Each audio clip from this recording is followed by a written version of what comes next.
Babies, babies, babies. That's pretty much what everyone's excited about at Wildlands Zoo this week. Almost every animal in the zoo seems to be breeding, and it seems to be successful, all apart from, of course, Oscar, who still remains on his own. It is the spectacle Caiman that is causing us the issue, however. Their prospective family is causing us a little bit of an overcrowding issue. Much discussion is had amongst the keepers and the builders of our new South American building. Whilst the spectacle Caiman was always going to be going there eventually, they were very much last on the list. These new developments, however, have kind of made them move up the timetable, and it's time for us to build them a habitat. This does also, however, mean that we can fill in the back of our building and get it open to the guests. That brings us to today's build, where we're going to build them an inside-outside habitat, with the inside being an underground cave and the outside being a basking area for them to lay in the sand. Before we begin, however, if you believe that the spectacle Caiman is the superior Caiman and much better than its little dwarfy cousin, hit the like button. Or if you sympathise with our dwarf Caimans and think that we should remove them from the tiny prison hellhole that we created for them, also hit the like button. Today's engagement emoji, because I couldn't find anything better, is the glasses, because glasses, spectacles. Get it? Put it in the comments below for the sake of engagement. And with that done, I promise you no more dad jokes. Let's get on with the building. So one of the biggest areas we didn't get around to last week was this giant hole on the back of the building. Now we're going to get around to that today by building ourselves a indoor-outdoor habitat for our spectacle Caiman, as you probably worked out from the video title. Now to start us off, I'm going to use these bamboo sheets just to give us an idea of how far down we're going to go. We're going to go quite deep. The deep diving on the Caiman isn't huge, but I just wanted a nice big cavern for them to inhabit. So we're going down about 6 meters from where the guests stand, and then we're going to go up by another 4 as well. Then going to begin sculpting, and I have an idea in mind. I want the outside area to be a sandbank where the Caiman can come and bask, and then inside the cavern we're going to have these dramatic above and below water cliff faces and rockwork, somewhere for them to swim around right in front of the guests who are going to be at eye level with the water line. With that now all dug out, we're going to line the inside of our inner tank with concrete, and we're going to do the same on the walls. That will then extend outside, and we'll use the concrete to set the border for a pond, as you can see here. And we're just going to roughly mark this out, because a lot of this will be dictated by the paths and the area that we do outside at a much later date. Back inside, now that we've got our concrete floor down, we're going to move the ground around and just make it so it looks like we've artificially filled it with dirt and sand. And then we're going to bring in the water, and as you can see there, that's one through path. Now I'm going to build the building a little bit backwards. We're going to start with the internals, and then we're going to clad the internals with an outer shell. We're going to build ourselves a cavern using the desert rock that had the right sort of colour profile for what I wanted, and we're just using these claddings, repeating over and over again to make a roof and sides. Most of these are going to get broken up, so you won't see that repetitive pattern that much, especially once we get our extra rocks in and some stalagmites and stalactites. Now this whole habitat was inspired by a picture I saw of the Bronx Zoo of what they wanted to do, I believe, with their saltwater crocodiles. I have an idea for when we get around to Asia as to how we're going to do the saltwater crocodile, so I thought this was a great opportunity to give our spectacle Caiman something more extravagant to swim around in. Moving on to underwater, we're going to bring in some faux rocks, and we're going to colour them a deep blue-green colour, and that's going to just offset the colour of the water quite well. We've coloured the water a sort of mid-blue as well, so that when you look from the outside, especially once it's lit up, you get that sort of sparkling blue look, and the rocks really help reinforce that. Couple of spatterings of the faux rocks around just to add a bit of textured detail. Then we're going to move on to the stalagmites. Now these are pretty much perfect as they are. I don't really want to add too much to them. We're just going to nest a couple of them inside each other, and then on the ceiling we're going to use the longer ones to drop them down. You can see here I'm jumping outside of the glass, and that's so that we can check the colour from the guest perspective, not necessarily what you'll see inside the habitat.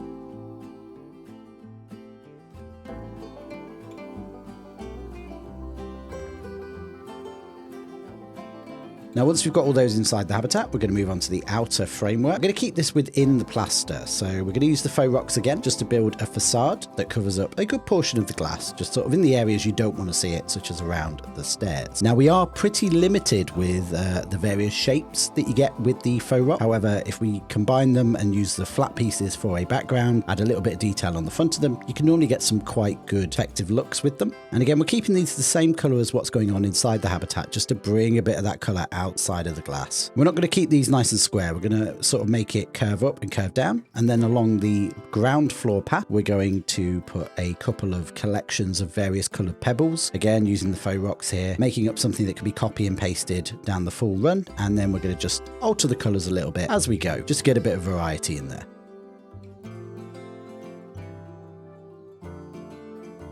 As you can see there, it runs all the way down and clads it all in. Now then, moving outside, we're going to begin the shell of our building. This is going to be made from the painted brick walls, and that's because I don't want them to overshadow our main Amazonian building. We're going to run these all the way down, and we're going to have 2 slanted roofs just to make it look as though it's been added to the structure to house our backstage and our Caiman habitat. We're going to colour that a nice green just to make it blend into the background. And I'm not going to show you the full roof purely because the free build mod makes the grids flicker. I don't want to be causing any issues for those of you that are sensitive to that, myself included.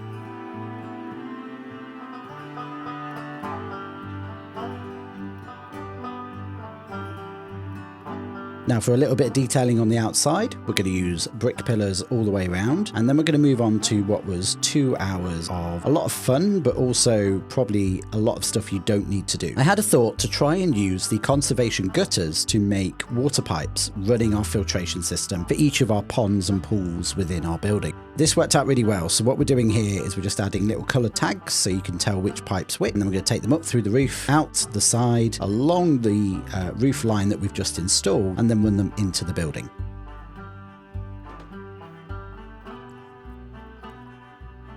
Now, to make connectors for these, we're going to use the gutter connectors attached to a piece of metal that we're just going to bolt to the roof using the hinge pieces. We'll put these periodically along the pipe. Inside, to make a little cage holder for them, we're going to use the conservation vent, and then a couple of downpipe pieces just to make some entries and exits in the wall, followed by attaching them to our little racking there, and then adding in a couple of valves so you can turn them on and off.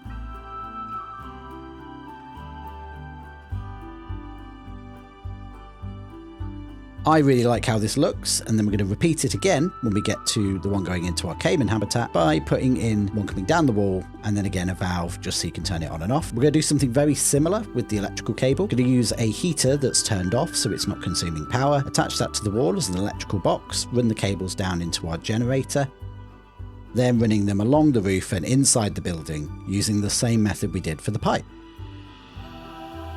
With all of that in, and you'll see a lot more of that in the cinematics because I did a lot of cabling, we're going to move on to the fencing on our upper level. Now, we're going to keep this fairly simple. I did find that the New World fence post here with its little wooden blocker that would normally be at the top, if you rotate it around, is a nice little detail. So we've used those and the grasslands pole to make this wire fence, and we're just going to run it all the way around the path.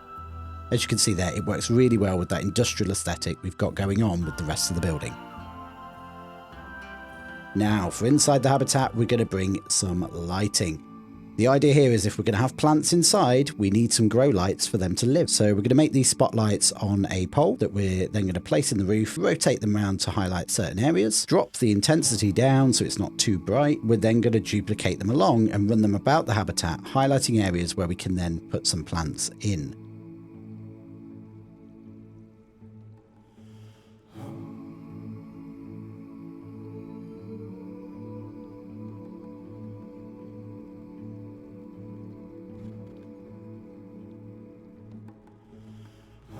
We're also going to do the same underwater, where we have some spotlights buried into the base of our concrete base, and these are going to fire up at various parts of the rock face just to highlight and show off some features. Moving on to planting now, we're going to fill our rock walls with some strangler fig roots, just going to combine them together to make them nice and spidery as they climb out of the wall. Once they are all in, we're going to try and keep the amount of plants in the cavern here to what would reasonably grow within this environment. So some very hardy ferns, just a little splash of green, nothing too much. I really like how these basket ferns worked out, and I use these quite a lot in this build, combining them together, bunching them together to make these lush sort of fern areas. They're a nice desaturated green as well, so they don't look too bright, and they do work really well with that contrast against the more orange rock.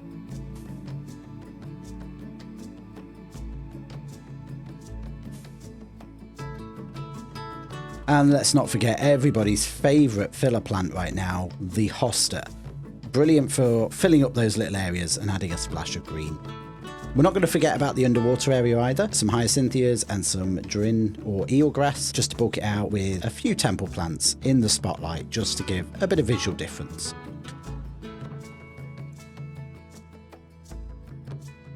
Now moving outside, we're going to make ourselves a boring fence, and whilst we could have used the habitat barrier for this, I've actually set this a couple of feet in from the edge of the habitat. So we're going to use the corrugated metal here with some metal framing. We're going to put a couple of standing legs along the back of it, and then a concrete base so that the caiman cannot dig their way out. All of that combines to make a very boring fence, exactly as designed. Now, to keep the guests from falling in and throwing items in, we're going to reuse our metal fence from our otter habitat last week, and then we're going to surround the edge of the habitat as it is with rock. This is why I set the fence back, so that we can build these rockworks out without needing to cram it into the usable space within the habitat. We're always going to check as well, make sure we've not gone through to the other side, and that's because next week when we get round to our landscaping, we are going to turn that area into a big staff path running down the back of the building and adjacent to other habitats later on. We're going to do a little bit of rock work now, a little bit of a rockery using the tropical and the mossy stone. And then just as the path comes out of the building, we're going to have this big raised rock cliff that once we've done the adjacent side and the habitat across the path from this one, we can then connect with these big overarching trees and branches.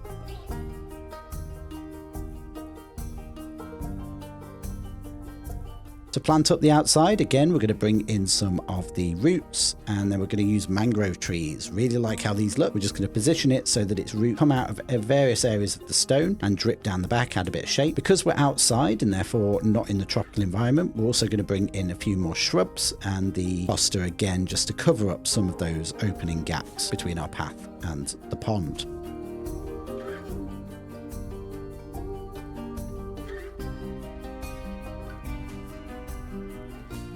Now, along the back here, we're going to use the reeds to make a screen so that you can't see our big boring fence. Again, just making sure they don't poke through that metal. And then we're going to bring those reeds into the habitat ever so slightly, just to give it a couple of areas. We're also going to make a feature mangrove in the middle, and we're going to use these vines climbing up the trunk just to add a little bit of greenery and bulk it out a little. Finally, to bulk out the reeds, we're going to use the elephant grass, which adds a good chunk of green to what is otherwise fairly pale.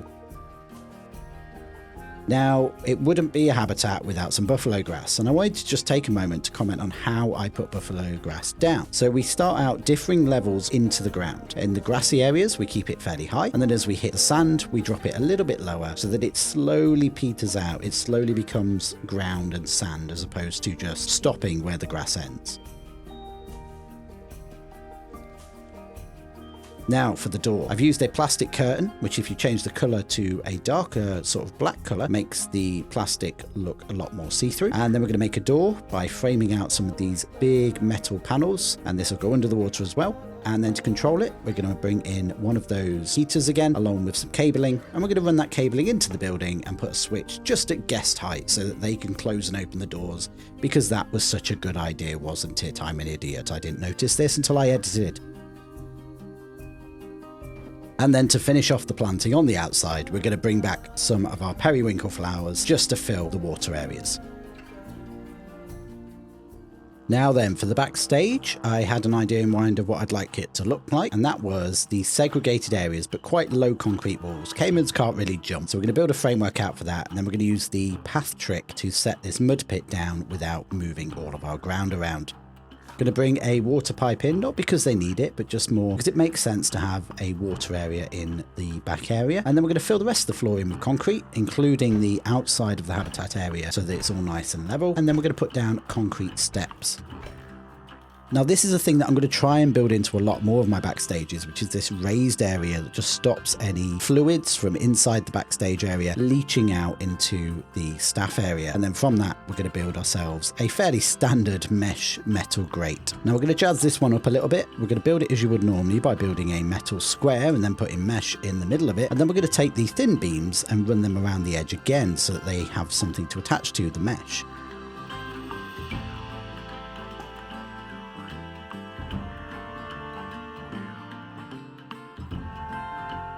Once we've got those in, we'll then run one diagonally across the base level just to give ourselves a bit more support. And with that, our wire mesh fencing is done. All that's left is to give it a paint of a wonderful green colour. I don't know if you've noticed, but a lot of my metalwork has to be green. Love the green metalwork.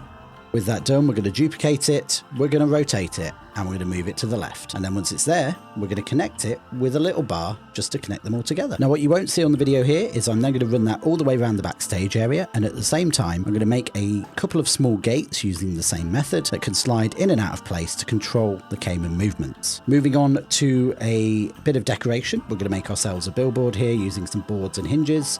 Pop on a couple of clipboards, and then don't forget a lovely, peaceful, relaxing capybara picture.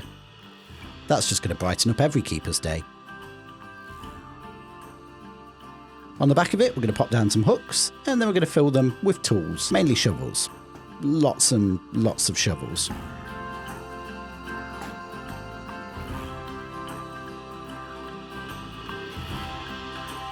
Now for the door to get in and out of the habitat, we're going to frame that off with some metal girders, and then we'll move on to using the same metal doors we used on the outside, but this time dropping down from above.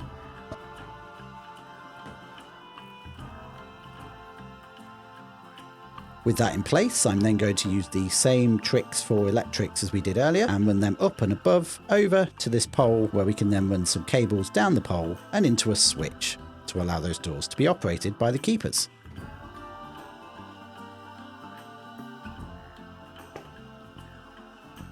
Some final little touches now. We're going to put in some industrial lighting for the staff areas in the back here. Just going to run them down that girder, making sure they stay attached to it, and that should brighten up our area because there is no windows going into this area.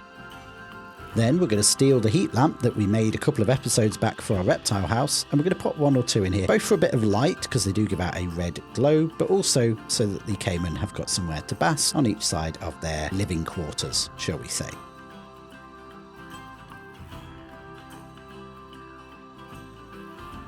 Final little bit of touch up on the front of the glass, where we're going to pop a couple of decals just to give us that sort of grimy algae line. And with that, I think we're about done with the building. Let's take a look at how it turned out.